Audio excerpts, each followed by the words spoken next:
आज हमारा विषय जो है थोड़ा बदला हुआ है। नए विषय को हम आज ले रहे हैं, दोषादि विज्ञान आए।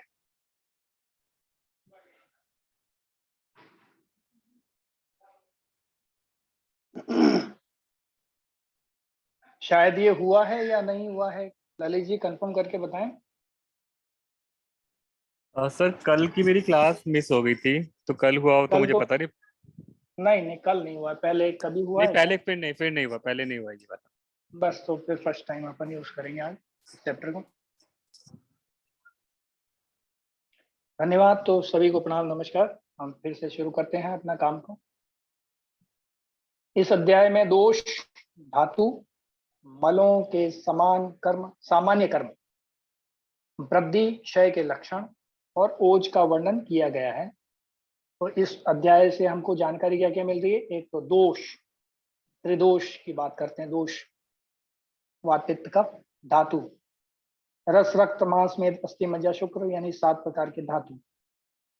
मलों के सामान्य कर्म, इनके मल जो है, जैसे हमारा पसीना है, पेशाब है, और मल जो है हमारा, जो सुबह सुबह हम लोग त्यागते हैं, इनके कार्य क्या हो सकते हैं? क्योंकि कोई भी चीज आयुर्वेद के दृष्टिकोण में अनुपयोगी नहीं है, मल भी उपयोगी है। मल नहीं होगा तो आदमी चलना फिरना भी मुश्किल हो जाता है। अब कुछ चीज घट गई, कुछ चीज बढ़ गई, तो इसमें क्या समस्याएं आएंगी वो देखेंगे। उसके लक्षण क्या होंगे वो देखेंगे। त्रिदोष वात पित्त कफ में क्या बढ़ गया, घट गया, उसको भी तो समझने का प्रयास करेंगे। उसके लक्षण क्या हो सकते हैं शरीर में, और धातु, 7 धातुओं का वर्णन उसमें किया। धातु घट गई, बढ़ गई तो क्या रोग आएंगे, क्या समस्या आएंगी, उनका समाधान। मलों के सामान्य कार्य क्या क्या हो सकते हैं, वृद्धि और क्षय के लक्षण। बढ़ गया तो क्या लक्षण दिखते हैं, और क्षय यानी घट गया तो उसके क्या लक्षण होंगे, और ओज का वर्णन किया है।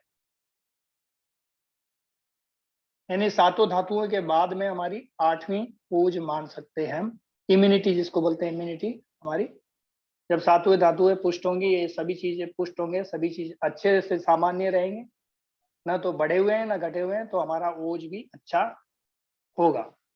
बाजार में हम देखते हैं दुनिया भर के प्रोडक्ट मिलते हैं कंपनियों के, इम्यूनिटी अच्छी हो जाएगी, ये खा लो वो खा लो।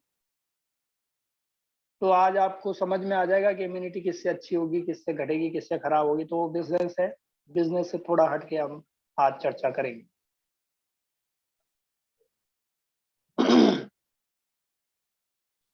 दोष, तो शारीरिक दोष की चर्चा करते हैं तो वो 3 होते हैं, वात पित्त कफ। वैसे देखा जाए तो दोष शारीरिक और मानसिक 2 प्रकार के होते हैं। तो मानसिक दोषों की इस चैप्टर में चर्चा नहीं है, केवल शारीरिक का वर्णन है। तो अभी हम शारीरिक के 3 दोष, वात पित्त कफ, इसके लक्षण, प्राकृतिक लक्षण क्या होंगे, यानी जब ये सामान्य अवस्था में है तो इनके क्या कार्य होंगे, इनके लक्षण क्या होंगे।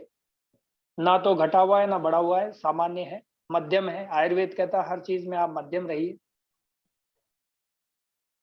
आयुर्वेद का उद्देश्य यही है, हर चीज को घटना बढ़ना नहीं, उसको मध्यम रहना है। घटने बढ़ने से ही रोग आते हैं, कैसे आते हैं उनको हम समझने का आज प्रयास करेंगे। तो अविकृत यानी प्राकृतिक, प्रकृति प्रदत्त जो लक्षण है वो प्राकृत लक्षण जिनको बोलते हैं। यानी कोई आदमी स्वस्थ है तो उसमें क्या लक्षण होंगे, किस चीज के क्या लक्षण होंगे, इसको हम समझने का प्रयास कर रहे हैं। तो अविकृत वात के लक्षण क्या होंगे?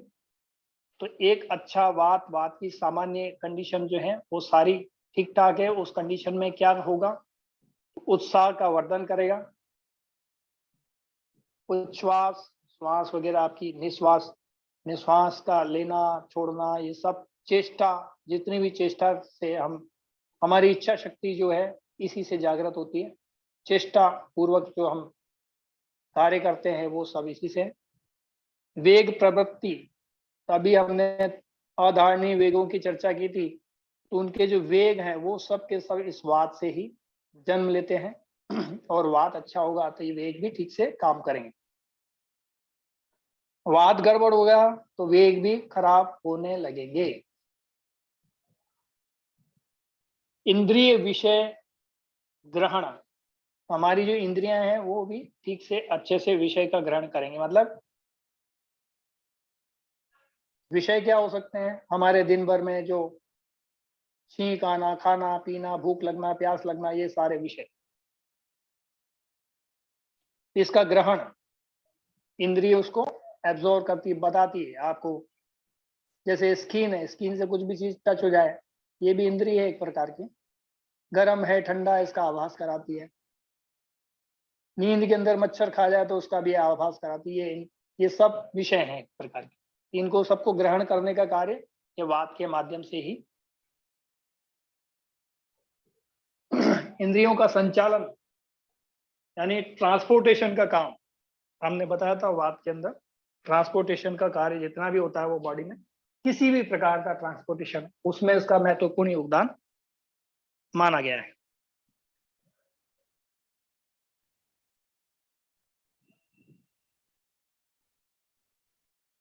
ये तो हुए वात के लक्षण।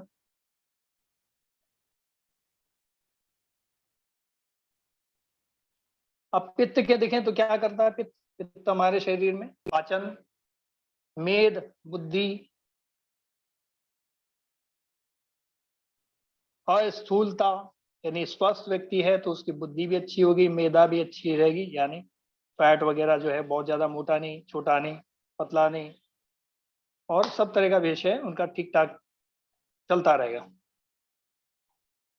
दर्शन, सुकुमारता, यानी दिखने में भी अच्छा लगेगा वो व्यक्ति, सुकुमारता, क्रांति, चेहरे पे कहते हैं ना कांति दर्शन बहुत अच्छा है। जैसे बड़े बड़े योगी होते हैं उनकी कांति चेहरों पे चमकती है, कहते हैं योगी जी हैं ये तो बड़े से कांतिवान व्यक्ति हैं। ये सारे प्रक्रिया जो है पित्त से देखी जाती है, पित्त अच्छा है तो ये सब ठीक से चलता रहेगा। अविकृत कफ हो, कफ दृढ़ता देता है शरीर में, यानी ना तो मोटापा, ना कृष्टता, ना स्थूलता, दोनों में से कुछ भी नहीं, बिल्कुल सामान्य स्थिति में। स्निग्धता, शरीर में कोई भी चिकनाई है वो सारी इसी से ही, चाहे वो जोड़ों के बीच का साइनेबल फ्लूइड मानो जो चलता है, मूवमेंट कराता है, आसान भाषा में देसी भाषा में कह देते हैं जोड़ों के बीच का ग्रीस खत्म हो गया है, ये खत्म होना क्या है, बस वही स्निग्धता बनी रहेगी। यदि ये ठीक है तो अच्छे से काम करते रहेंगे। सहनशीलता, किसी को बहुत जल्दी गुस्सा आ जा रहा है, किसी को ये, तो इसका मतलब उसका कफ जो है शरीर में कम हो गया है, तो सहनशीलता की कमी देखने को मिलेगी, यानी वात की वृद्धि हो जाएगी। कफ की घटना मतलब वात की वृद्धि, वात की वृद्धि तो वो एग्रेसिव नेचर का हो जाएगा, बहुत ज्यादा बड़बड़ाएगा, चिड़चिड़ापन रहेगा, थोड़ी सी बात करो ढंग से वो ठीक से उत्तर उनके मिलते नहीं है, यानी वात वृद्धि के ये सब लक्षण है। संधियों को मजबूत करना का काम करता है, क्योंकि इसके बीच में जो ग्रीस पैदा करना है, देसी भाषा में बोलते हैं, वो सारा इसी से, संधियों से। क्षमाशीलता भी, यदि कफ सामान्य है अवस्था में है, बढ़ा हुआ नहीं है, घटा हुआ नहीं है, तो क्षमाशील होगा व्यक्ति, बहुत अच्छे गुण वाला होगा, छोटी मोटी बातों पे जल्दी से बिखरता नहीं है, आसानी से वो नाराज नहीं होता, हंस करके सब चीजों का जवाब देना, मतलब सौम्यता रहती है उसके जो लक्षण है, बड़े आसान से कहते हैं ना अच्छा व्यक्ति है, स्वभाव अच्छा है, ये जो स्वाभाविक दृष्टिकोण जो है उसी से आता है। तब सामान्य अवस्था में है तो बिगड़ जाएगा, तो ये सब स्वाभाविक रूप से सारी बिगड़ी हुई कंडीशन देखने को मिलेंगी। अब ये तो थे प्राकृतिक लक्षण जो कुदरत ने हमको दिए हैं। अब ये विकृत हो जाए, खराब हो जाए कंडीशन तो क्या होगा, बढ़ जाए तो क्या होगा, और कम हो जाए तो क्या होगा। तो यहाँ पर हमने चार्ट के माध्यम से देखते हैं। तो दो कॉलम अलग से दिख रहे हैं हमें। जो एक तरफ लिखा है वृद्धिजन्य लक्षण और क्षयजन्य लक्षण, यानी क्षय घट जाएगा तो क्या होगा, बढ़ जाएगा तो क्या होगा। वात की वृद्धि हो जाएगी तो शरीर में क्या है, कृष्णता, कमजोरी, शरीर में चेहरे पे कालापन, शरीर में भी स्किन का भी कालापन, उष्ण कामता, यानी बहुत ज्यादा शरीर में एकदम एग्रेसिव नेचर, इस टाइप की स्थिति देखने लगी। कंपन, ये जो कंपन की स्थिति देखते हैं ना, हाथ पैर किसी के कांप रहे हैं, ये सब वृद्धि के लक्षण है। वात, उसको हम कंपवात की बीमारी भी बोलते हैं, कई बार बढ़ जाते हैं तो कंपवात की बीमारी, इसको पार्किंसन भी बोलते हैं इंग्लिश में।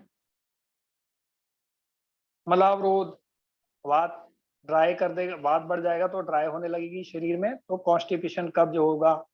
मलों का रुकना ही देखा जाएगा, पसीना भी ठीक से पूरा नहीं आएगा, यूरिन भी ठीक से नहीं होगा, रुक रुक के होगा। कई जगह ऐसा होता है, इसका मतलब समझ जाइए कि वहां पर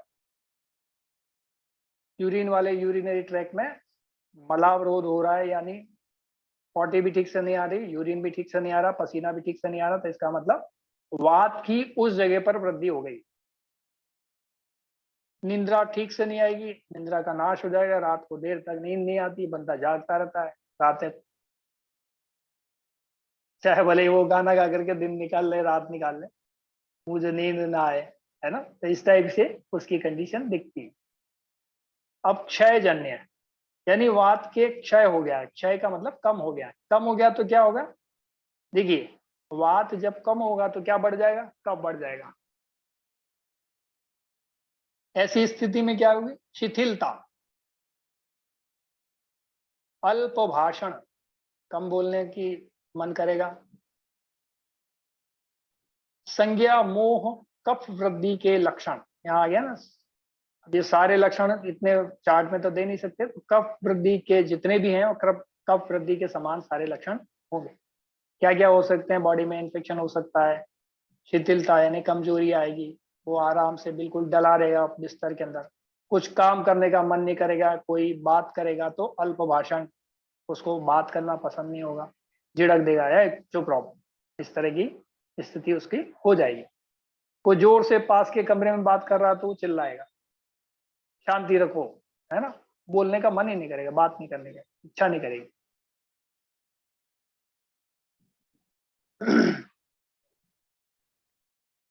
तो इस तरह के लक्षण देखने को मिलेंगे। अब पित्त के अंदर पित्त की वृद्धि हो जाए तो क्या होगा, भूख, प्यास, दाह, अनिद्रा, मलमूत्र, नेत्र, त्वचा में पीलापन। पित्त का बढ़ना जो है, शरीर में पीलापन लाता है। पीलापन होगा तो भूख, प्यास, दाह, अनिद्रा ऐसे लक्षण देखने को मिलेंगे। भूख बंद हो जाएगी, प्यास लगना भी।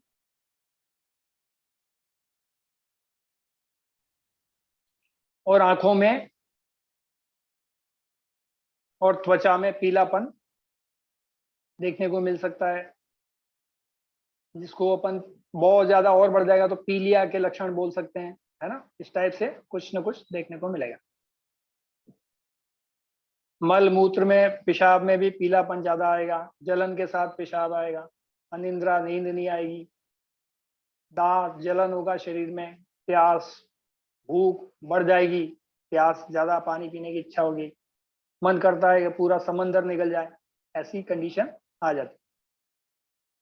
अब क्षय होगा तो क्षय जन्य लक्षण क्या हो सकता है, पित्त की कमी हो जाएगी, यानी अग्नि तत्व की कमी हो जाएगी शरीर में, तो क्या, मंदाग्नि, भूख न लगना, शीतता, सर्दी लग करके बुखार आना, शीतलता महसूस होना, ठंडापन महसूस होना, हाथ पैर ठंडे पड़ जाना, त्रया हानि, यानी सब कुछ, यानी हमारे शरीर की वात, पित्त, कफ जो है, इन तीनों दोषों के, क्योंकि ये जब अग्नि तत्व शरीर में कम हो जाएगा तो बाकी सब क्रियाएं भी, वात भी ठीक से काम करेगा नहीं और कफ भी ठीक से काम नहीं करेगा। तो त्रिदोष टाइप कंडीशन भी कई बार देखने को मिल सकती है। क्षय हो गया तो अग्नि कम हो जाएगी। तो अब देखते हैं कफ की कंडीशन में क्या होगा। कफ का क्षय हो जाए, वृद्धि हो जाए तो क्या होगा। तो वही जो हमने ऊपर लक्षण देखे थे, सेम टू सेम वैसे ही कफ वृद्धि के लक्षण जो हमने कहा देख रहे हैं अपन। एक कोना वात वाला है ना इधर, जहाँ क्षय जन्य है, और यहाँ पर देखेंगे अपन कफ की वृद्धि जन्य। तो वृद्धि जन्य लक्षण से आपको क्षय जन्य के लक्षणों को टैले करेंगे तो लगभग लगभग ये समान ही लक्षण दिखाई देंगे। जैसे मंदाग्नि, भूख न लगना, निंद्राधिक्य, गुरुता, शरीर में भारीपन महसूस होता है, नींद पड़े रहने की इच्छा होती है, खाना पीने की इच्छा नहीं होती है, ऐसा लगता है बस सोते रहे सोते रहे सोते रहे। आलस्य शरीर में, श्वेतता, चेहरे में सफेदीपन हल्का सा दिखता है, शीतता, सर्दी लगना, शीलता मतलब, और श्वास की समस्या, सांस लेने में दिक्कत हो सकती है, खांसी हो सकता है और लाला स्राव भी हो सकता है। तो इस तरह के लक्षण देखने को मिलेंगे जब वृद्धि होगी। तो कम हो जाएगा तो क्या होगा, भ्रम होगा। कम होगा तो क्या होगा, क्या बढ़ जाएगा, वात बढ़ जाएगा। वात बढ़ जाएगा तो भ्रम जैसी जो बीमारियां होती हैं, किसी के बच्चे बाहर गए हुए हैं, लड़का लड़की पढ़ने के लिए, तो हमारे दिमाग में रहेगा अरे मेरी बेटी बाहर गई है, पता नहीं उसके साथ ये तो नहीं हो गया। वो 8 बजे आ जाती थी शाम को घर में, अभी 8:10 हो गया है, 8:15 हो गई। गलती से उसको फोन मिलाया और फोन मिलने के बाद में फोन ना मिला और उसने फोन रिसीव नहीं किया, घंटी बज के बंद हो गया, तो और ज्यादा भ्रम। ऐसी कहानियां जो है गढ़ने लगता है मन के अंदर, जो अनहोनी की और दृष्टि करती हो। तो ऐसे ये भ्रम। हृद द्रव्य, तो हार्ट के अंदर भी ऐसे द्रव्यों का वो होने लगता है स्राव, जिससे बहुत सारी समस्याएं जन्म लेती हैं, जिससे आदमी को ये सोचने को मजबूर होता है, जिससे भ्रम और बहुत सारी दिमाग में तरह तरह की व्याधियां पैदा होने लगती हैं। ऐसे स्राव जो होते हैं वो सब इसी से। संधियों में शिथिलता, तो जोड़ होते हैं उसमें शिथिलता आ जाएगी, कमजोरीपन महसूस होगा, कट कट कटपट की आवाजें सुनाई देंगी जोड़ों में। कफाशियों में शून्यता, यानी कफ के स्थान जो है वहां पर शून्यता लगेगी। वहां क्या लगेगा, शून्यता, यानी खाली खाली एक जैसे सब जोड़ सारे ऐसे हैं खाली खाली, जो वहां कटपट कटपट की आवाज आ रही। इस तरह के लक्षण वहां देखने को मिल सकते। ये हुआ कफ का।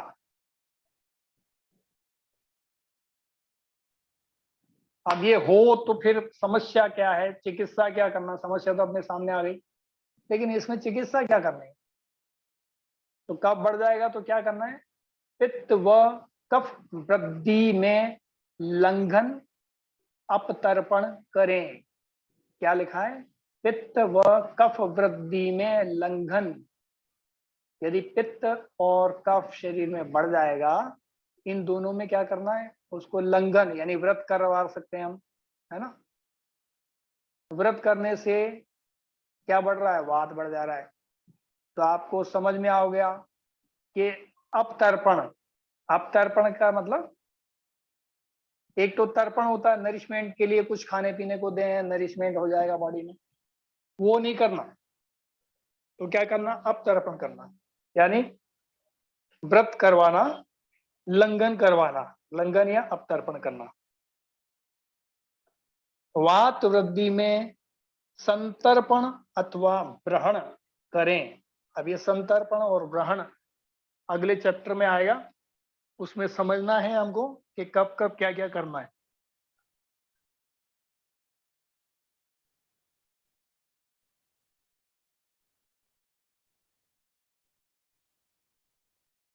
फिर से रिपीट कर देता हूं।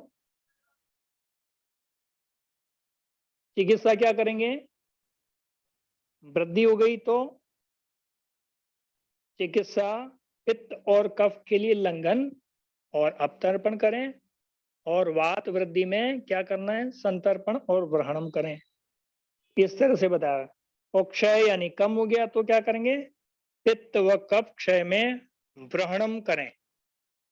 ग्रहणम यानी शरीर के अपतर्पण करें, कोई न कोई चिकने पदार्थ का उसको सेवन कराएं, या खाने पीने की ऐसी चीजें देंगे जिसके शरीर में वात की कमी हो। और पित्त ऐसी चीजें जो उनसे भूख बढ़ती हो, और पित्त और कफ की वृद्धि होती हो, ऐसी चीजें हम उसको खाने पीने को देंगे। तो इसको क्या कहेंगे? संतर्पण या ग्रहणम कहेंगे।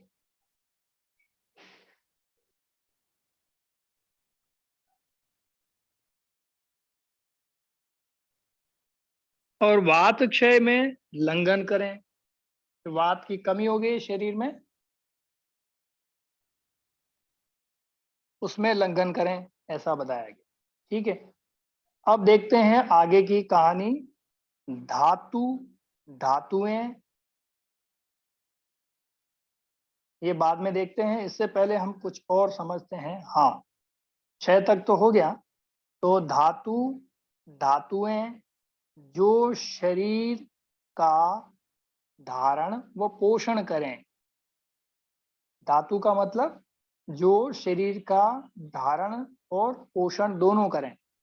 जो शरीर का धारण करती हैं वो तो धातुएं हो गई, और जो पोषण करें वही धातुएं हैं।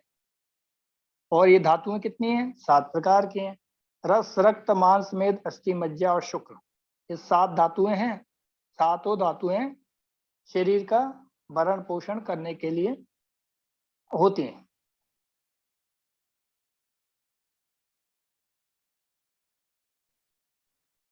अब इनमें पूरे धातुएं हमारी सही से काम कर रही हों, ऐसी कंडीशन में सातों धातुएं हमारी पुष्ट हैं, उनमें कोई दिक्कत नहीं है, कोई समस्या नहीं है, तो ये क्या क्या काम करेंगी हमारे शरीर में? इनका प्राकृत लक्षण क्या हो सकता है? जैसे वात पित्त कफ में देखा था हमने प्राकृत लक्षण, ऐसे इसमें देखते हैं। तो रस, अब इसमें आगे इनके आगे दे रखा है प्रीणन।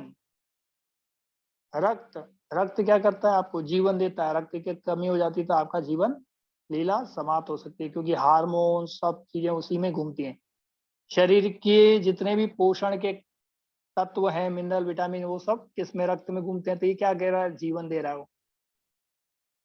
और रस क्या कर रहा है? प्रीणन। प्रीणन का मतलब ये है कि शरीर के अंदर ये जाकर के शरीर को पोषण देने का काम करेगा। मांस क्या कर रहा है? लेपन कर रहा है। लेपन यानी शरीर के ऊपर, हड्डियों के ऊपर। हड्डियां किसकी सुरक्षा कर रही हैं? तो जितने भी अंग हैं, हार्ट है, लंग्स हैं, इनकी सुरक्षा करने के लिए पसलियां बनी हैं, हड्डियां बनी हैं, रिब्स बनी हैं। इनकी सुरक्षा के लिए वो सुरक्षित रहें तो लेपन करता है। क्या करता है? ये मांस लेपन करता है। अब ये खराब हो जाए, मांस धातु खराब हो जाती है। पहले तो रस धातु, कोई भी रोग होगा बड़ा से बड़ा, तो बिना रस धातु के खराब हुए नहीं हो सकता है। तो रस धातु को ठीक करो किसी भी रोग में। सारे बड़े बड़े विद्वान एक ही बात करते हैं। आयुर्वेद के जितने भी ग्रंथ हैं और जितने भी विद्वान हैं, सभी ने ग्रंथों में, आचार्यों ने एक ही बात लिखी है कि रस जो है धातु को ठीक करो। रस धातु ठीक होगी तो बाकी भी समस्याएं अपनी खुद से ठीक हो जाएंगी, क्योंकि रस से ही रक्त बनता है और रक्त से मांस बनेगा। तो मांस क्या कर रहा है? लेपन कर रहा है। लेपन क्या कर रहा है? ऊपर से कुछ कवर बना के ऊपर लग जाएगा, है ना? जाल बना देगा मांस, यानी फैट का एक जाल बना देगा। तो ये शरीर में सुरक्षा कर रहा है, किसकी? हड्डियों की सुरक्षा कर रहा है। और हड्डियां किसी की सुरक्षा कर रही हैं? अंगों की सुरक्षा कर रही हैं। जो कोमल अंग हैं उनकी सुरक्षा कर रही हैं। तो सबकी सुरक्षा का एक क्रम है। इसी चीज को होम्योपैथी और एलोपैथी के लोग क्या बोलते हैं? 7 बॉडी के जो 7 धातु हैं ना, वो कहते हैं 7 लेयर्स।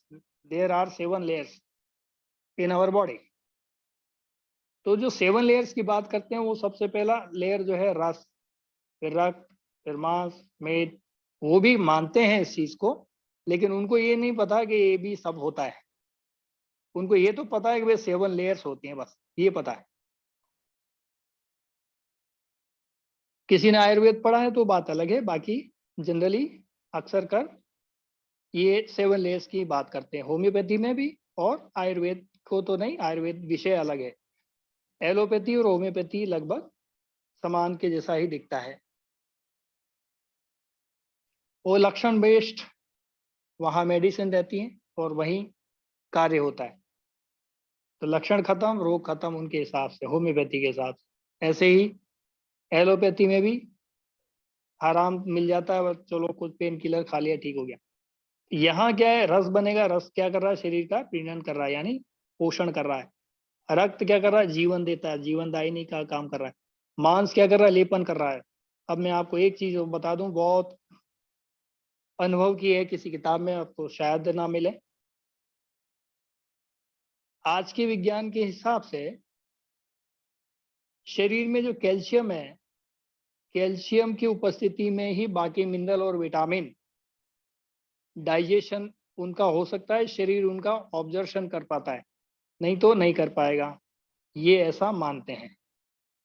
और उसको, कैल्शियम को बॉडी में एडजस्ट करने के लिए विटामिन D3 बहुत ज़रूरी है। D3 नहीं मिलेगा, डी नहीं मिलेगा, डी का पूरा पैनल नहीं होगा तो कैल्शियम का डाइजेशन नहीं होगा। कैल्शियम डाइजेस्ट नहीं होगा तो आयरन, फास्फोरस, ये सारी चीज़ें भी आपके नहीं होंगी। तो इस तरह से पूरा एक क्रम बना हुआ है, चैन बना हुआ है। तो जब भी हड्डियों में कमी आएगी कैल्शियम की शरीर में, क्योंकि मैक्सिमम जो शरीर का कैल्शियम कौन यूज करता है, हड्डियां करती हैं। हड्डियां जैसी ही कमजोर होंगी तो शरीर में क्या बढ़ा देगा, लीवर। लीवर बहुत इंटेलिजेंट है, वो क्या करेगा, ये लेपन वाला पार्ट है ना, मांस, शरीर में ये बढ़ा देगा, फैट बढ़ा देगा बॉडी के अंदर। तो आप शरीर क्या होगा, फिर मोटा होता चला जाएगा, मोटा होता चला जाएगा। तो जितना मोटा आदमी उतनी ज्यादा कैल्शियम की कमी, क्योंकि लीवर बड़ा इंटेलिजेंट है, उसको सुरक्षा देनी है। हड्डियां कमजोर हो गई हैं, छोटी सी चोट लग जाए तो फिर क्या होगा, हड्डी तो टूट जाएगी। उसको बचाने के लिए कुछ तो करना पड़ेगा ना। ये उसका प्राकृतिक लक्षण है, वो काम करता है, ऐसे ही काम करता है। तो ये लेपन का काम करता है, ऊपर लेयर चढ़ाता जाता है, ये 1 2 3 4 ऐसी मोटी मोटी परतें हो जाती हैं, और वही फैट का, मोटापा का काम हो जाता है। तो यानी कैल्शियम की कमी से ही एक तरह से, या D3 की कमी से हमारा मोटापा बढ़ रहा है, हम इसको आधुनिक विज्ञान के हिसाब से बोल सकते हैं। अब मेद धातु क्या कर रहा है, स्नेहन का काम कर रहा है। स्नेहन का मतलब चिकनाई। मेद, मेद हमारे जो शरीर में क्या काम कर रहा है, मेद जो कर रहा है, हमारे शरीर के अंदर जितने भी जोड़ हैं, जिसको हम इंग्लिश में कुछ हद तक इसके समकक्ष मान सकते हैं, जो बॉडी में साइनोवियल फ्लूइड जिसको बोलते हैं, या देसी भाषा में जोड़ों के बीच का गिरिस बोल सकते हैं, या अंगों के बीच जो भी लेयर्स होती हैं, लेयर्स के बीच में जो घर्षण से रोकने का काम करेगा, वो स्नेहन यानी चिकना पदार्थ पैदा करने का ये मेद है। उसके बाद में नंबर आता अस्थि, यानी पहले हमने जो खाना खाया उससे क्या बनेगा, रक्त, रस बनेगा, रक्त बनेगा, फिर उससे ही मांस की लेयर बनेगी, फिर उसके बाद ही कुछ बचेगा उसमें से, तो स्नेहन यानी चिकनाट वाला पदार्थ बनेगा। और फिर ये सब हो गया, तब जाकर के अस्थि तक आपका खाना पहुंचता है, हड्डियों तक। फिर उसके बाद में हड्डी क्या कर रहा है, शरीर को धारण कर रहा है। हड्डी, अस्थि यानी धारण कर रहा है, शरीर का स्ट्रक्चर है पूरा, उसी से ही आपका स्केलेटन तैयार होता है बॉडी का। वो बॉडी को चला रहा है, मूवमेंट कर रहा है, बैलेंस बनाना है, बॉडी का सारा काम करना है, वो सब कुछ वही करता है, उठना बैठना सब कुछ, ये सारे क्रम करता है। अब ये बन गया, अच्छा हो गया ये वाला स्ट्रक्चर, तब जाके मज्जा के ऊपर, मज्जा को पोषण मिलता है। तो मज्जा क्या है, ये पूरण है, पूर्ण करता है, यानी शरीर को पूर्ण बनाता है। पूर्ण कैसा बनाए? तो हम आधुनिक विज्ञान में कोलेस्ट्रॉल, ट्राइग्लिसराइड जो है ना, इसके समकक्ष मान सकते हैं। ऐसा नहीं है पूरा के ये वही है सब कुछ, समकक्ष मान सकते हैं। ये बढ़ेगा तो वो भी बढ़ा हुआ है, ऐसा मान के चलिए। समकक्ष मान सकते, समकक्ष का मतलब प्योरली वो नहीं बोलते, लेकिन समकक्ष मान। तो क्या है, ब्रेन को चलाने का काम करेगा, आंखों को चलाने का काम करेगा, इंद्रियों को जो है मूवमेंट कराना, ये सब पूरण का कार्य। जो दिमाग के अंदर जो हमारी कोशिकाएं होती हैं, उनको भी ये पोषण देने का काम करता है। हार्ट की कोशिकाओं को मूवमेंट कराना, यानी मूवमेंट में हेल्प करता है ये कुल मिला के। शुक्र, अगली जो धातु है, मज्जा ठीक से हो जाएगा शुक्र धातु का। शुक्र धातु क्या कर रहा है? मनुष्य को या किसी भी जीवधारी को गर्भोत्पाद करने का कार्य करेगा। चाहे वो मुर्गी है तो वो अंडे के अंदर, वो भी शुक्र धातु है। और मेमल्स हैं जो हमारे हमारे सब कक्ष हैं, तो वो कोई भी हो सकते हैं, बकरी, ऊंट, गधा, कुत्ता, जो अपने बच्चों को अपनी कोख में पाल के यानी बड़ा करते हैं, गर्भाधान कराते हैं, ऐसे ये सब मेमल्स कहलाते हैं। तो मनुष्य भी उसी श्रेणी में आता है। ये सभी पर लागू होगा। तो ये गर्भाधान का काम करेगा, गर्भोत्पादक करेगा। तो उसमें पुरुष का शुक्र का निर्माण, उसमें पुरुष के अंडाणु का निर्माण, उसके अंदर जो फ्लूइड्स, उसको आगे बढ़ाने के लिए शुक्राणु, क्योंकि शुक्राणु जो बाहर निकलेगा तो वो डेड हो जाएगा। डेड हो जाएगा तो उसको न्यूट्रिशन वैल्यू तो चाहिए ना। तो जब वो माता के गर्भ में प्रवेश करेगा अंडे को भेदने के लिए, तो वहां से जो शुक्र की यात्रा शुरू होती है, तो उसको न्यूट्रिशन वैल्यू, जो प्रोटीन, मिनरल, विटामिन जो देता है, वो सब ये शुक्र का ही, जो भी अंग आते हैं वो सब शुक्र के अधीन, शुक्र धातु के अधीन होते हैं। उसमें क्या क्या हो सकता है? यूरिनरी, ये भी हो सकता है, आगे के पुरुषों के अंग हो सकते हैं, जननांग हो सकते हैं, और इसके अंदर जो भी अंदर के जो पार्ट इसमें इन्वॉल्व होते हैं, ग्रंथियां होती हैं, वो सब भी इसी का हिस्सा। और जो माता के गर्भ के अंदर जब शुक्र का प्रवेश होगा, तो वो जाएगा और किसी अंडे को भेदन करेगा। या अंडे का निर्माण, जो मासिक धर्म के समय एग का निर्माण होता है, एक बार राइट से होता है, एक बार लेफ्ट से होता है। एक महीना राइट में होगा तो दूसरे महीने में लेफ्ट में होगा। तो ऐसे करके लगभग 250-300 अंडे तक की कैपेसिटी एक माता के पास में रहती है।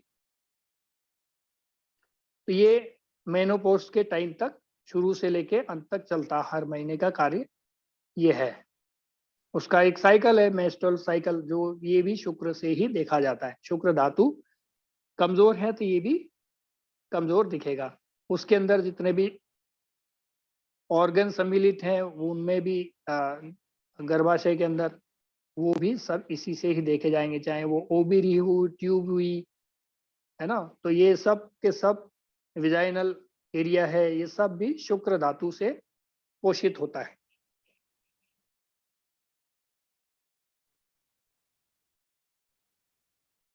तो क्रियाशीलता क्या होगी? क्रिया विज्ञान के दृष्टिकोण से देखें तो शुक्र जो जाएगा अंदर, शुक्राणु, तो शुक्राणु का जो अग्रभाग है उसको, एग को भेदेगा और भेद करके उसमें प्रवेश करेगा। प्रवेश करने के बाद में, यानी माता के घर में शुक्र प्रवेश करेगा तो बीजारोपण होगा। बीजारोपण से वो उसका माता द्वारा पालन पोषण होगा, और फिर उसके बाद गर्भाधान। ये पूरी प्रक्रिया जो है सारी की सारी शुक्र धातु से देखी जाती है। राइट, तो आगे बढ़ते हैं। ये 7 धातुएं हो गई। मान लो शुक्र माता के गर्भ तक नहीं पहुंच पा रहा है, ऐसे समय में वो मासिक धर्म के समय वो झिल्ली फट जाएगी, और वो एक बार राइट वाला और एक बार लेफ्ट वाला एग जो है वहां से बाहर निकल जाएगा। तो यही एक मासिक धर्म की प्रक्रिया होती है।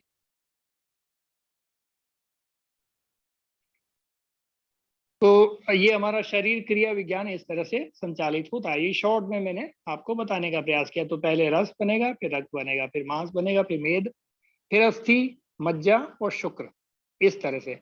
शुक्र तक जिसका अच्छी धातुओं का पोषण हो जाएगा, सातों धातुओं का, तब ही आपकी इम्यूनिटी बनेगी, अदरवाइज इम्यूनिटी अच्छी नहीं होगी, उसमें दोषपूर्ण होगा। यानी ये सातों धातुएं ठीक से हैं, पुष्ट हैं, तभी आपकी इम्यूनिटी अच्छी हो सकती है। अदरवाइज इम्यूनिटी या ओज जिसको बोलते हैं वो इसी से बनेगा। अगली धातु ओज बोल सकते हैं, आठवीं, या उसको इम्यूनिटी बोल सकते हैं, या उसके समकक्ष उसको मान सकते हैं।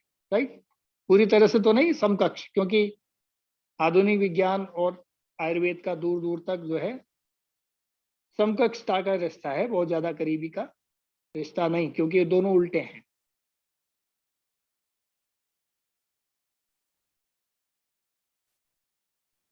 अब ये तो हुए इसके प्राकृत लक्षण, जब ये सारी प्रक्रियाएं ठीक से चलती रहेंगी तो ये सारी चीजें होंगी।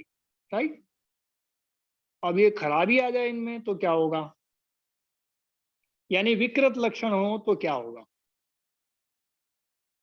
चलिए, अब विकृति पैदा हो जाने पर क्या हो, तो रस की, शरीर में रस ज्यादा बने, रस धातु ज्यादा बने, तो वृद्धिजन्य लक्षण क्या होंगे इसमें, वृद्धि हो जाएगी तो क्या होगा, मंदाग्नि, भूख नहीं लगना, गुरुता, शरीर में भारीपन, आलस्य की वृद्धि, या कफ वृद्धि के समान, क्योंकि कफ का निर्माण यही आमाशय में होता है। राइट, तो कफ क्या होगा, यहाँ रस धातु भी जब बनेगी ज्यादा तो कफ का निर्माण भी ज्यादा होगा, तो कफ वृद्धि के समान सभी लक्षण दिखेंगे, ऐसा माना जाए। क्षय जन्य लक्षण, इसमें यदि रस धातु क्षय होगी तो क्या होगा, शोष, रुक्षता, ड्राइनेस आएगी, शोष सूजन हो सकती है, खुश्की से रुक्षता आ सकती है, ड्राइनेस आ सकती है, थकान, शब्द असहिष्णुता, यानी सुनने करने में व्यक्ति को ठीक नहीं लगती, कोई बात करेगा ऊंची आवाज में तो वो कहता धीरे बोलो, ज्यादा जोर से मत बोलो।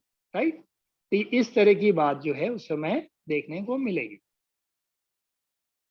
अब रक्त वृद्धि जन्य लक्षण में देखें, शरीर में रक्त वृद्धि हो जाएगी तो क्या होगा, विसर्प, विद्रधि, कफ, लालिमा, अग्निनाश, प्लीहा वृद्धि, गुल्फ, कामला, वात रक्त, रक्त पित्त, इस तरह की बीमारियां देखनी पड़ेंगी।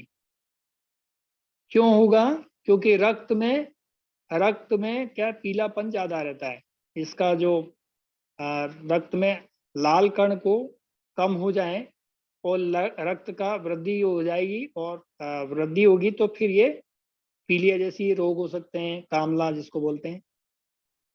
वात रक्त, तो वात यानी वायु के साथ में रक्त की जो शरीर में से निकलना करना, जैसे नक्सीर वगैरह, इस तरह की बीमारियां हो सकती हैं। रक्त पित्त यानी शरीर, रक्त पित्त यानी शरीर में अग्नि तत्व का बढ़ जाना, यानी रक्त का टेम्परेचर बढ़ जाना, उसके कारण जो भी नक्सीर वक्सीर जैसी बीमारियां हैं, या शरीर से कहीं भी जलन हो, शरीर में जलन के साथ में रक्त का बाहर निकलना है, ये सारा हो सकता है।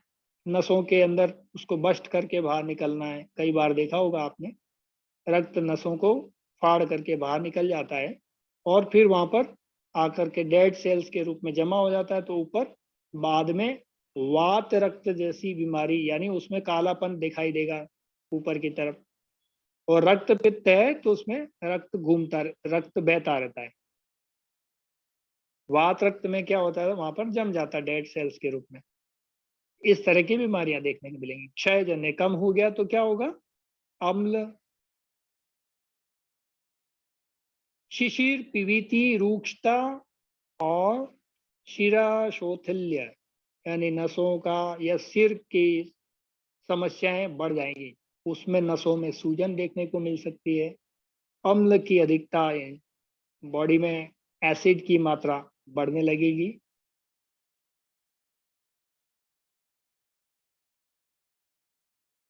क्योंकि रक्त कम हो जाएगा, रक्त कम हो जाएगा तो हार्मोन्स तो शरीर में उतने ही है, तो वो तो बढ़ेंगे बढ़ेंगे, तो फिर वहां पर समस्याएं दूसरी अग्नि तत्व और ज्यादा बढ़ जाएगा, वहां पे रुक्षता, ड्राइनेस और ये सब देखने को मिल सकता है। मांस, अब शरीर में मांस बढ़ जाए तो क्या होगा? गलगंड, ये जब ग्लैंड्स होते हैं इनके ऊपर क्या होगा? सूजन आने लगेगी, मांस की लेयर बढ़ जाएगी, कैल्शियम की कमी होगी तो गलगंड। अर्बुद, गांठें हो जाएंगी, है ना, मांस इकट्ठा होकर के एक जगह सूख गया, ड्राइनेस, अर्बुद, गांठें। और चाहे वो कैंसर की भी हो सकती है, नॉन कैंसरस भी हो सकती है। वृद्धि, यानी शरीर की वृद्धि होने लगी, कोई चीज बढ़ गया है, मांस बढ़ गया, हड्डी, नाक की हड्डी के पास में मांस बढ़ जाता है, ऐसी बहुत सारी समस्याएं देखने को मिलेंगी। ग्रंथि, ग्रंथियों की वृद्धि हो जाती है, हमारे ग्लैंड्स बढ़ने लग जाते हैं उनके। अधिमांस, शरीर में अधिक मांस की। और उदर वृद्धि, पेट का बढ़ना, ये भी देख सकते हैं। अब ये कम हो गया क्षय जन्य, क्या होगा? मांस कम हो गया शरीर पे तो इंद्रिय दुर्बलता होगी।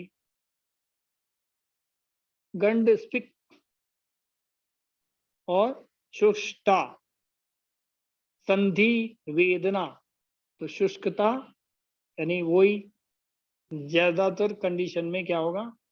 कोई भी अंग का सुखड़ना है, ये ऐसी कंडीशन। गंड स्पिक, यानी उसका ग्लैंड्स का सुखड़ना है, ये सारे क्रम देखने को मिलेंगे। इंद्रियों की दुर्बलता देखने को मिलेगी हमारे। संधि वेदना, जोड़ों में दर्द होने शुरू हो जाएगा, ऐसी सब समस्याएं देखने को मिलेगी।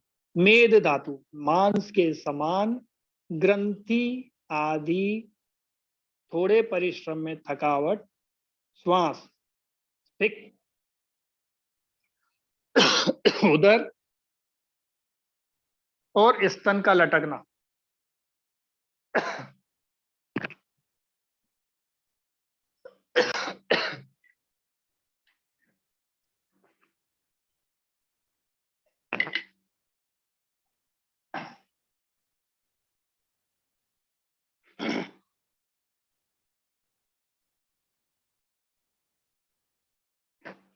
तो मेद धातु के बढ़ने से क्या होगा? मांस के समान, जैसे मांस बढ़ जाता है उसी की तरह ग्रंथि आदि बड़े हुए से दिखेंगे, शरीर लटकन सा हो जाएगा, ऐसा लगता है ना जब बुढ़े आदमी की, व्यक्ति की चमड़ी की लटक जाती है, ऐसी कंडीशन होगी। ग्लैंड्स भी लटकने लग जाएंगे, ढीले पड़ जाएंगे। थोड़ा सा मेहनत करे तो उसमें थकावट होने लग जाती है, श्वास ऊपर नीचे होने लग जाती है। उदर, यानी पेट और स्तन महिलाओं के लटके हुए दिखते हैं ना, बड़े बड़े से ऐसे अजीब से लटकन, बुढ़ापे में उम्र के बढ़ने के साथ साथ। यानी वो सब क्या है? मेद धातु की कमी के कारण या उसके डेवलपमेंट न होने के कारण, उसके नरिशमेंट न होने के कारण वो सब हो रहा है। कई बार उधर यानी पेट आपका बड़ा हुआ लगता है, मोटा सा पेट। और कोई आदमी, तो कई बार तो ऐसे कंडीशन दिखते हैं जो हिलते हैं, चलते हैं तो वो पेट ही हिल रहा होता है।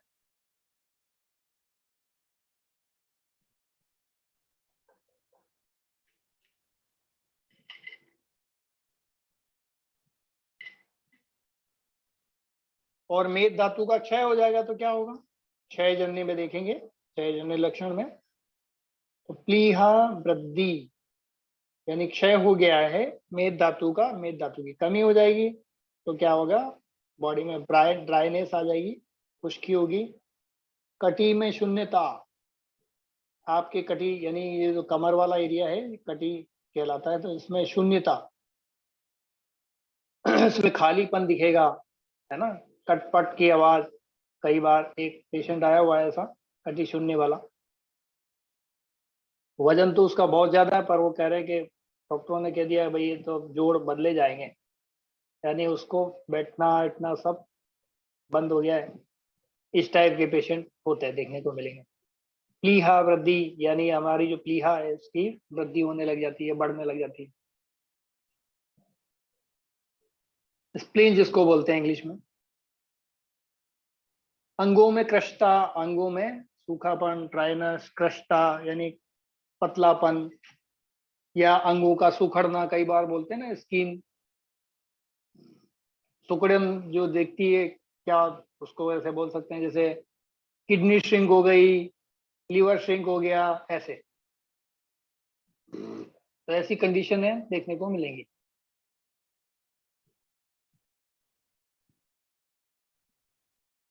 मांस के बाद में मेद को हमने देख लिया। मेद के बाद में हम देखते हैं अस्थि। हड्डी का बढ़ना, तो अधि अस्थि यानी हड्डी बढ़ जाएगी। आधे दांत बड़े हुए लगेंगे, आधे छोटे। इस टाइप की कंडीशन देखने को मिलती है।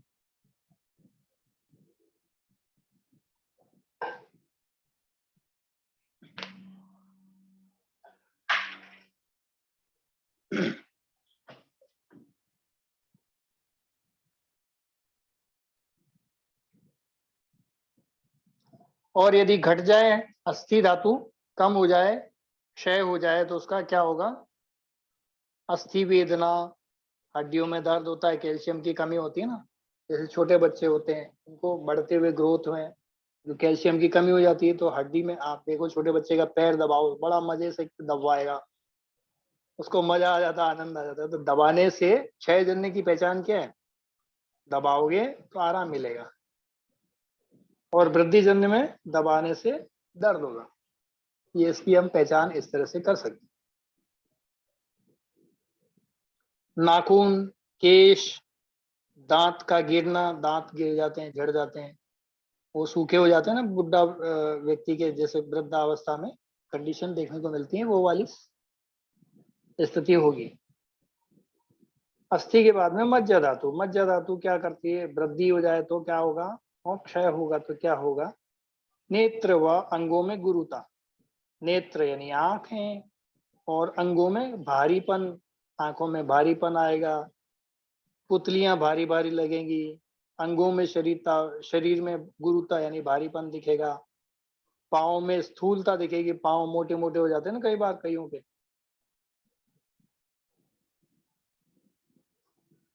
मूल वाली असाध्य फुंसियों का होना। असाध्य का मतलब ऐसी फुंसियां, ऐसे फोड़े जो ठीक से आसानी से ठीक नहीं होते, ऐसी असाध्य फुंसियों का होना भी देखने को मिलेगा।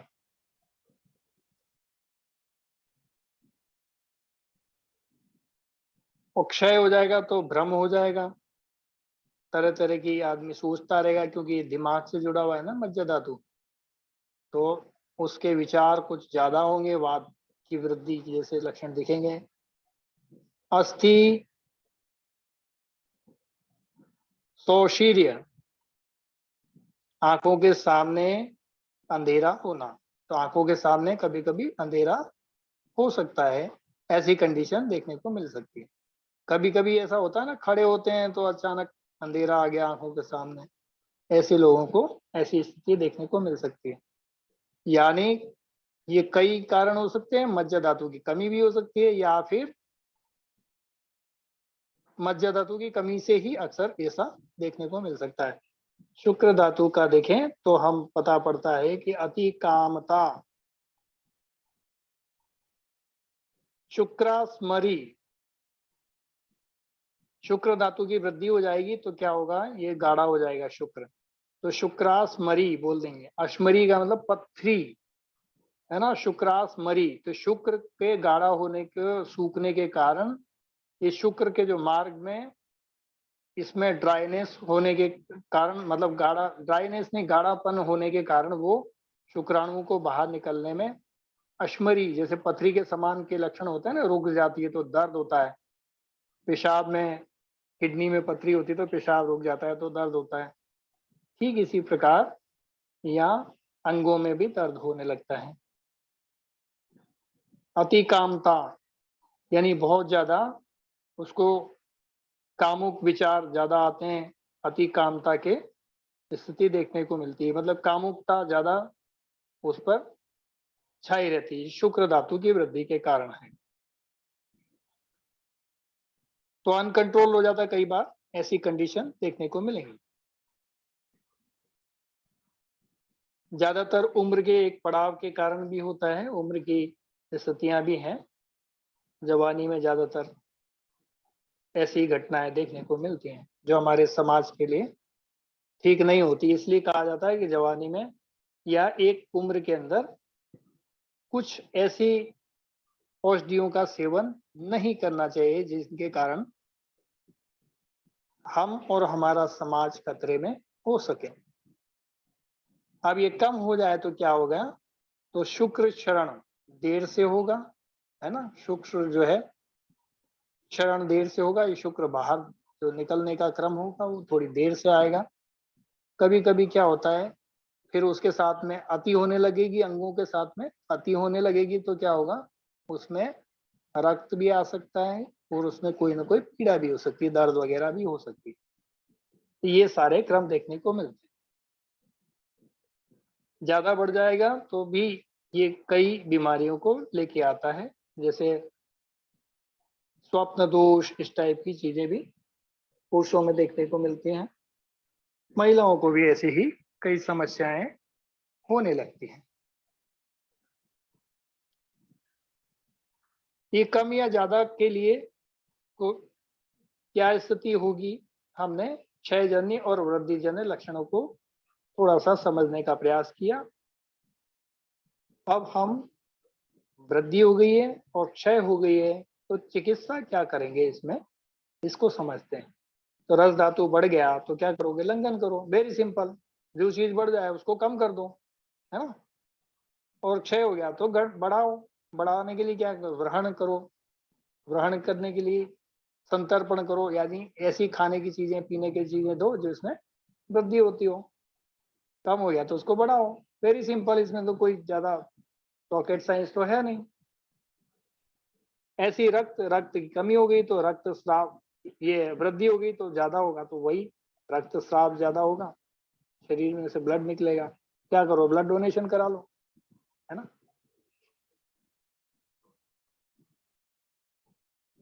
किसी के तो काम आए, वेस्टेज जाने से बचा है। तो विरेचन वगैरह भी कर सकते हैं हम शरीर में, क्योंकि विरेचन से क्या होगा, शरीर की जो है तापमान जो उसमें थोड़ी कमी आएगी, तो वहां पे रक्त मोक्षण भी, ये रक्त स्राव जो है रुकेगा।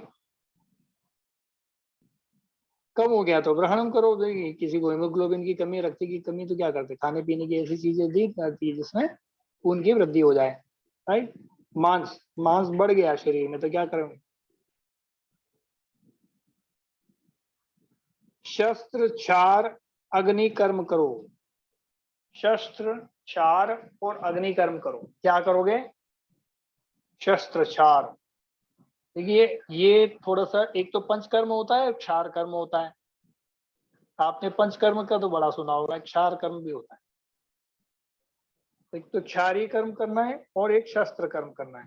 शस्त्र कर्म में कोई मांस बढ़ गया तो क्या करोगे, उस शस्त्र के द्वारा, यानी कोई ऑपरेशन के द्वारा उसको हटा दो, है ना। वृद्धि हो गई तो क्या करो, उसको हटा दो फिलहाल तो, और फिर कुछ ऐसी दवाइयों का सेवन कराओ जिससे वृद्धि रोक सके, ताकि भविष्य में वो ना हो। तो महर्षि सुश्रुत ने ये व्यवस्था बनाई है, ऑपरेशन वगैरह होते आए। ऑपरेशन उसी कंडीशन में होने चाहिए जहां ज्यादा चीर फाड़ ना हो, ऐसा महर्षि का भी मानना है। ऑपरेशन बहुत नॉमिनल वैसे कंडीशन में हो जाए, लंघन वगैरह करके, तो बहुत अच्छा है। ऑपरेशन की नौबत ही ना आए।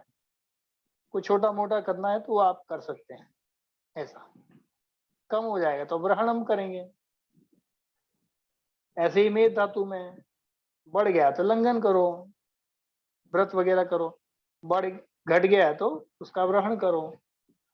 ऐसी अस्थि धातु बढ़ गई है तो पंचकर्म करके, वस्ती करके उसको कंट्रोल किया जा सकता है। पंचकर्म करने से भी ये होता है। किनको करना नहीं करना वो सब जो है, आजकल तो सबको पकड़ के पंचकर्म कर देते हैं। किसी को भी, हर किसी को वॉमिट कराने लग जाते हैं।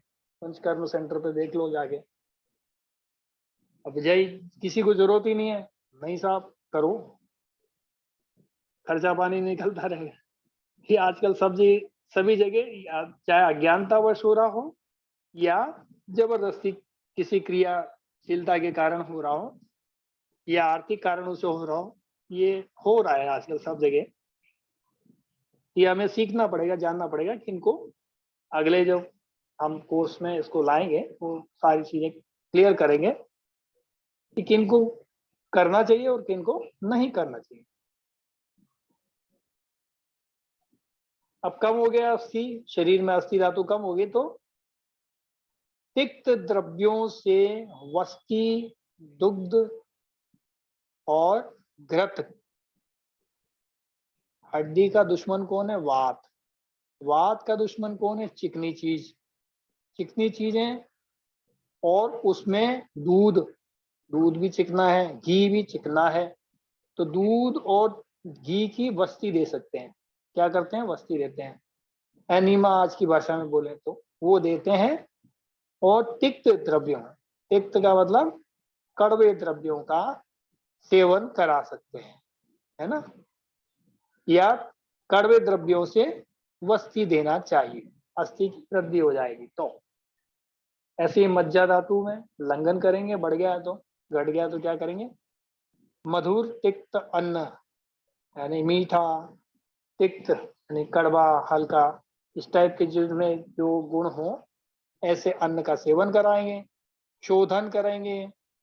मैथुन, तो आयुर्वेदिक मैथुन अलग रहता है, आजकल हस्त मैथुन की प्रक्रिया कुछ ज्यादा होने लगी नई पीढ़ी में, कुछ फिल्में देख करके ये सब क्रम चलते रहते हैं, तो इनसे बचने की जरूरत है। फर्टिलिटी इनफर्टिलिटी सेंटर इसलिए खुल चुके हैं कि यही समस्याएं समाज को खाए जा रही हैं। मध, तो थोड़ा सा आयुर्वेदिक मध का सेवन करा सकते हैं। निंद्रा, नींद लेना चाहिए, राइट, कम हो गया तो, ताकि वहां पे कफ की वृद्धि हो सकेगी। धातु क्षय वृद्धि का कारण क्या बताया उन्होंने? कारण, तो वो उनका कहना है महर्षि का कि हमारी कायाग्नि अथवा जठराग्नि का ही एक अंश धातुओं में धात्वाग्नि के रूप में स्थित होता है। धात्वाग्नि धातुओं को पचाती है, और धात्वाग्नि जब मंद हो जाती है तो धातुओं की वृद्धि होती है। जब अग्नि की वृद्धि होगी तो क्या होगा? धात्वाग्नि की वृद्धि होगी तो धातुओं की कमी होगी, और अग्नि वहां पे मंद हो जाएगी तो क्या होगा? धातुओं की वृद्धि हो जाएगी। तो जितनी कफ धात्वाग्नि होगी, धातु उतनी ही ज्यादा बनेगी। जितनी कफ धात्वाग्नि होगी उतनी ही ज्यादा अग्नि बनेगी, ऐसा बताया गया है। धात्वाग्नि के अतिवृद्ध होने पर धातुओं का क्षय होता है। अतिवृद्ध का मतलब वृद्धावस्था में सब कमजोर होते हैं ना, तो यहाँ ऐसे ही उसी शब्द का प्रयोग किया है। अग्नि तो है लेकिन अग्नि प्रबल नहीं है, कमजोर है, बुढ़े आदमी की तरह है ना, उसमें बल नहीं है। बल नहीं है तो क्या होगा?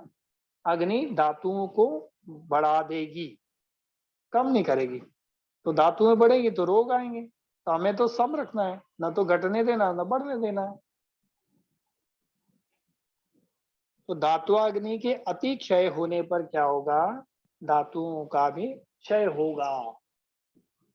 धात्वाग्नि के अति वृद्धि होने के कारण जब बढ़ जाएगी अग्नि तो क्या करेगी? शरीर को ही पिघलाने लगेगी। गर्म चीज तो पिघलने लगती है ना, सब धातुएं तो पिघलने लग जाएगी।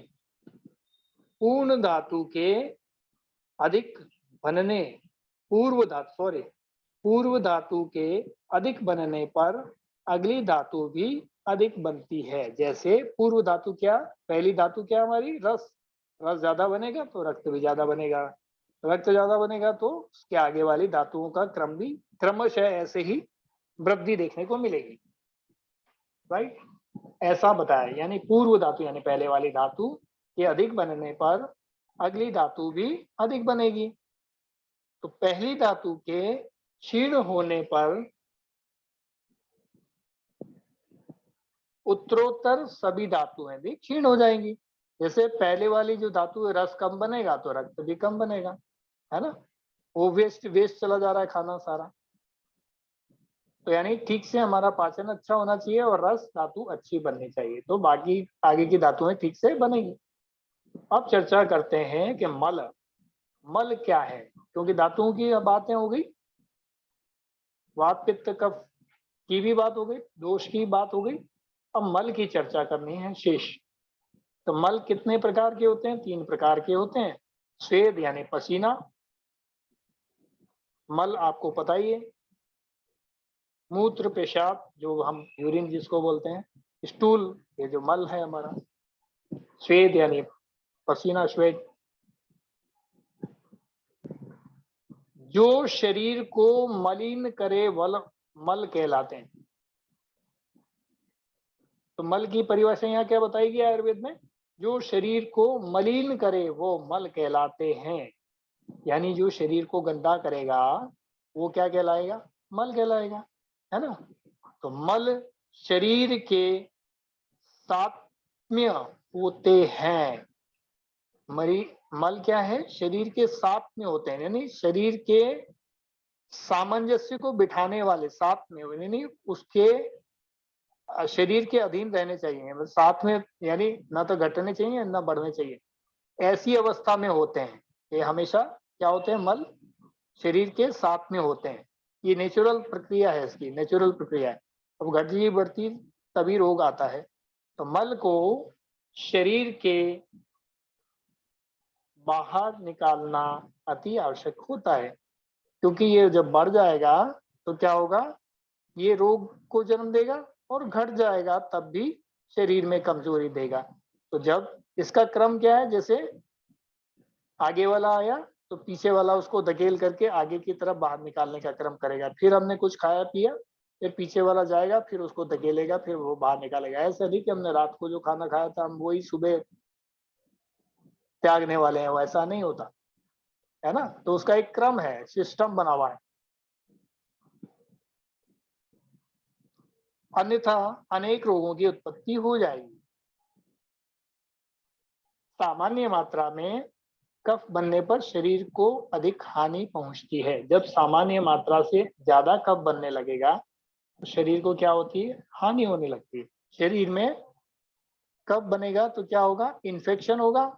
मैंने आपको पहले ही बता चुका हूँ, आटे में ज्यादा पानी डाल दोगे तो क्या होगा? आटा खाना बनाने योग्य नहीं रह पाएगा, जिससे खाना ठीक से नहीं बन पाएगा, वो तो कीचड़ हो गया। ऐसे ही मिट्टी में पानी ज्यादा डाल देंगे तो क्या हो गया? कीचड़ हो गया। यानी सम रहना बहुत जरूरी है।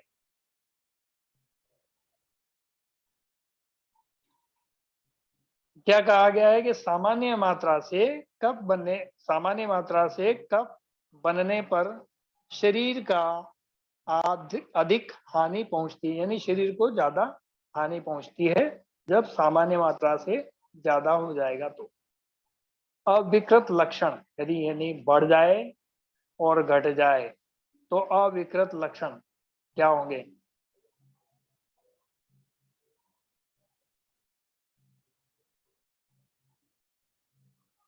पुरुष को देखते हैं अपन। इसका ये क्या है लक्षण? पुरुष यानी जो हमारा मल है, स्टूल जिसको बोलते हैं, वो अष्टंब यानी क्या कर रहा है? हमारे शरीर को धारण करके चलाने का काम करता है। यदि बिल्कुल ये निकल जाए, जैसे किसी को दस्त लग जाते हैं ना, तो शरीर का मल पूरा बनना बंद हो जाता है और वो पानी की तरह पूरा बह जाता है। बह जाता है तो क्या होता है? कमजोरी महसूस होती है, पानी की शरीर में कमी होने लग जाती है, और भी मिनरल विटामिन की भी शरीर में कमी होने लग जाती है, क्योंकि खाना ठीक से नहीं पच रहा होता है। तो हम क्या करते हैं? उसको कुछ ऐसी दवाइयां देते हैं वो मल को बांध दे, है ना।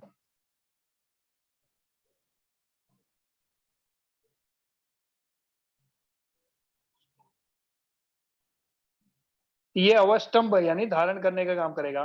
मूत्र के बारे में देखें तो क्लेद वाहनम, क्लेद को बाहर करना।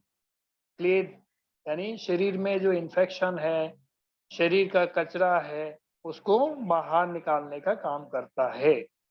श्वेत यानी पसीना, पसीना क्या करता है? ये भी क्लेद विधृति यानी क्लेद को धारण करता है, ये शरीर को क्या करता है, शरीर में क्लेद को धारण करता है, ज्यादा हो जाता है तो उसको बाहर निकाल देता है।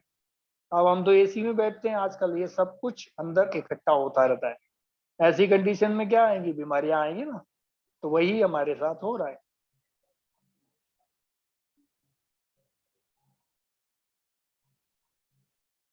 अब ये बढ़ जाएगा तो क्या होगा, घट जाएगा तो क्या होगा, इसके विकृत लक्षण में क्या देखेंगे, क्षय, यानी पुरुष,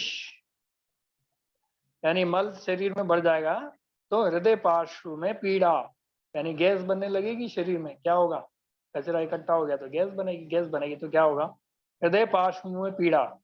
ये स्टेरनम जो बोलते हैं ना, ये गैस फिर ऊपर उठती है, गर्म गैस होती है तो स्टेरनम में पेन होने लगता है। शरीर का जो ऊपरी हिस्सा है इसमें दर्द होगा, दबाव देगा वायु, वायु शब्द के साथ ऊपर उदर में घूमने लगती है। वायु क्या कर रही है, शब्द के साथ गुड़गुड़ाहट, गुड़ होता है ना पेट में,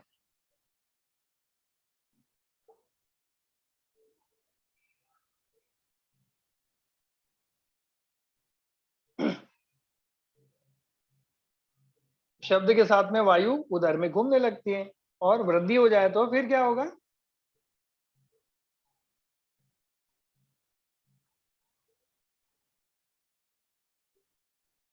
सॉरी, मल कम हो गया है तो शरीर में खालीपन होगा, खालीपन होगा तो वायु इकट्ठी हो जाएगी वहां पे, और वायु फिर गुड़गुड़ाहट के साथ शरीर में घूमने लगेगी, वात बढ़ जाएगा। और वृद्धि हो जाए मल का तो आद्यमान, आटोप, गुरुता, वेदना। आज मान लो किसी को पॉटी वोटी नहीं आया तो फिर देखो उसका क्या हाल होता है, स्टूल पास नहीं होता है उस दिन, यहाँ वहां घूमता रहता है, परेशान होता है वो बंदा, शरीर में भारीपन होती है, वेदना, दर्द वर्द होने लग जाते हैं, है ना। बड़े विचित्र लगता है उसको कि भाई आ जाए कुछ ना कुछ दिक्कत आए, फिर वो दवाइयां लेता रहता है कुछ ना कुछ खाली करने के लिए, है ना, तरह तरह के चूर्ण ये वो।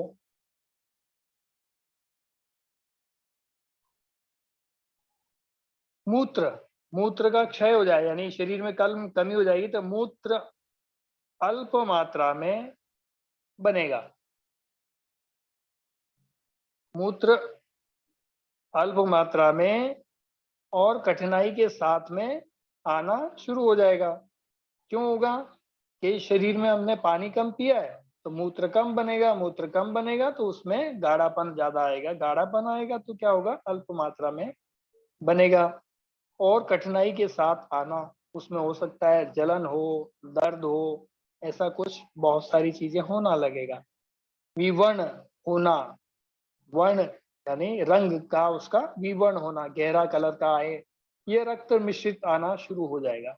ये क्षय हो गया मूत्र, तो यानी मूत्र की शरीर में कमी हो गई है, बन ही नहीं रहा, क्षय हो गया, कमी हो गई, तो फिर ये सारे कष्ट देखने को मिल सकते हैं।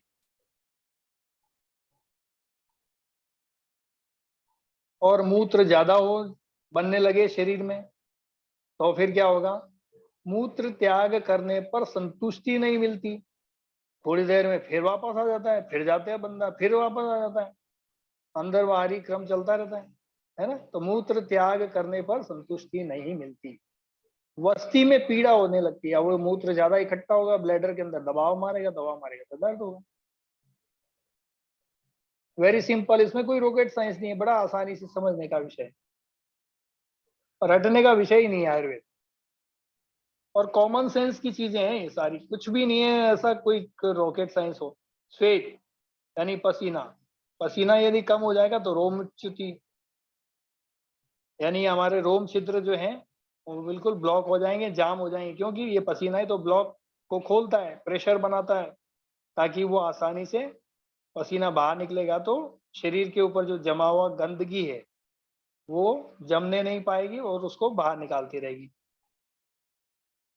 रोम स्तब्धता, रोम छिद्र जो होते हैं उनमें स्तब्धता यानी रुकावट पैदा होना, त्वक स्फुटन होना, उसमें त्वचा के अंदर स्फुटन होना, दर्द होना, कई बार चटके वटके लगना, चटक जाना, ये सब क्रम देख, जो ऊपर की त्वचा फिर सूखी हो जाएगी ना, ड्राइनेस हो जाएगी, क्योंकि यही तो अंदर से ले जा करके वहां पे चिकनाई पैदा कर रहा होता है।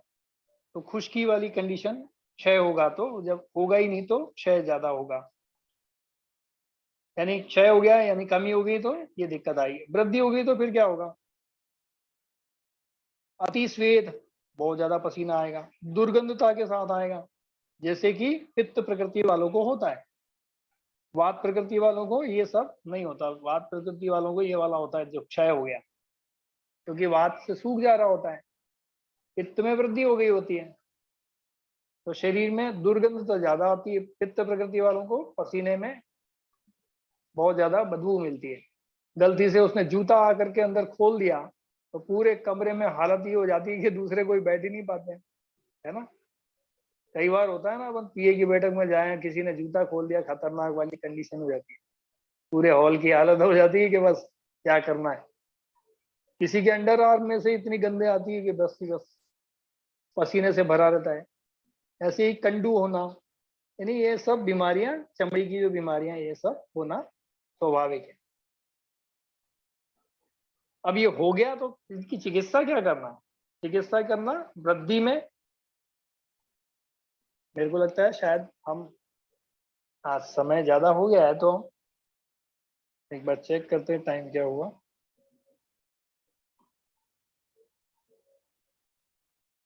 9:30 बज चुके हैं। अब इसको हम चिकित्सा से नेक्स्ट क्लास में जानेंगे कि आगे चिकित्सा इसकी क्या होनी चाहिए। इसमें कोई आप लोगों के कोई छोटे मोटे प्रश्न हैं तो आप 1-2 मिनट के लिए ले सकते हैं। प्रश्न करने वाले ही नहीं नजर आ रहे हैं। प्रणाम प्रणाम सर, मुझे एक चीज पूछना था। जी जी, प्रणाम। अभी आपने जैसे बताइए। बताया था एक कफ, सॉरी वो भ्रम का रीजन बताया था कि कफ अगर वो कम होता है तब हो जाता है, और अगर मज्जा भी कम हो रही है तब भी भ्रम होता है इंसान को। हाँ हाँ। तो ये कैसे पता लगता है कि किस रीजन की वजह से हो रहा है? मज्जा कम की वजह से हो रहा है या कफ कम की वजह से हो रहा है? ये कैसे आइडेंटिफाई कर सकते करते हैं? देखिए, कफ, पित्त और वात, ये जो मज्जा धातु है ना, ये हाँ जी। दिमाग में दुनिया भर के विचार आने लग जाएंगे, फिजूल के। जी। ये इसके एक लक्षण है। वो आदमी बात भी फिर ऐसे ही करेगा, और उसको ऐसा हो गया, या दो पार्टनर हैं आपस में एक दूसरे पे शक कर रहे होंगे, ये सब मज्जा धातु की कमजोरी के कारण है, उसमें क्षय हो गया। जी। एक दूसरे पे शक हो रहा होगा, बात कर रहे होंगे तो ऐसे सोच रहे होंगे जरूर मेरे खिलाफ कुछ ना कुछ बात कर रहा है, और कुछ नहीं तो चाहे मैं ललित जी से बात करूं, कोई और सोचेगा कि मेरी बुराई तो नहीं कर रहा है। योगी जी सोचेंगे ललित जी को कुछ भड़का दिया है। मतलब ये फिजूल की बातें, जो ऐसे भ्रम आने लगते हैं दिमाग में, जी। जी। ये फिजूल की चीजें होती है ना, इनका कोई आशय नहीं होता है। कि खाली दिमाग कहते हैं ना शैतान का, उसमें भी होता है। और ये भ्रम तभी पैदा होते हैं जब शरीर के अंदर, ब्रेन में वात की वृद्धि होने लगती है, दिमाग में विचारों की, यानी वात की वृद्धि हो जाएगी, क्षय जन्म हो गया, वहां पे क्षय हो जाएगी मज्जा धातु के, तो ऑटोमेटिकली ये सारे क्रम होने लग जाएंगे। ओके, तो मतलब कॉम्बिनेशन में देखना पड़ता है इसको, दोनों को। हाँ हाँ हाँ, बिल्कुल कॉम्बिनेशन में समझना पड़ेगा, वो लक्षण अपने आप बोल देते हैं ना व्यक्ति के। अच्छा अच्छा अच्छा। ठीक है ठीक है, थैंक यू सर। हाँ, ओके जी, वेलकम। और किसी का कोई सवाल?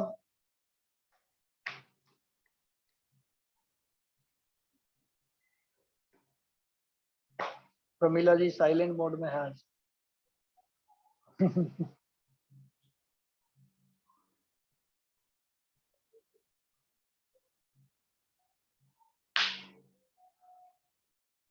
तो समापन करें, समय हो चुका है। आचार्य जी समापन कर दीजिए।